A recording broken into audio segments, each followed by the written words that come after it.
నేను చాలా స్టేడియంస్ లో మ్యాచెస్ చూసా, కానీ మన ఉప్పల్ స్టేడియంలో మ్యాచ్ చూస్తే వచ్చే పాజిటివిటీ, వచ్చే కిక్కే వేరు. ఈ స్టేడియంలో ఈ లెవెల్ వైబ్ ఉండడానికి రీజన్ నువ్వో నేనో కాదు, ఆ వినాయకుడు అని మీకు తెలుసా? మన రాజీవ్ గాంధీ ఇంటర్నేషనల్ స్టేడియంలో ఫస్ట్ మ్యాచ్ 2005 లో జరిగింది.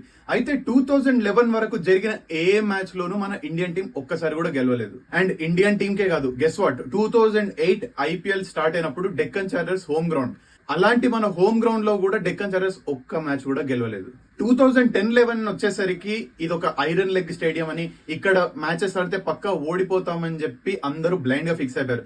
ఈ బ్యాడ్ లక్ అంతా పోవాలంటే, ఆ కష్టాలు తీర్చే గణపయ్య రావాలని చెప్పి 2011 వినాయక చతుర్థికి అక్కడ ఒక వినాయకుడి విగ్రహాన్ని, ఒక చిన్న గుడిని ప్రతిష్ఠించారు. అండ్ రెగ్యులర్ గా పూజలు చేయడం కూడా స్టార్ట్ చేశారు. అండ్ విగ్రహాన్ని ప్రతిష్ఠించాక ఇండియన్ టీం ఒక్కసారి కూడా ఓడిఎస్ లోను, T20s లోను మన హైదరాబాద్ లో ఇంకా ఓడిపోలేదు.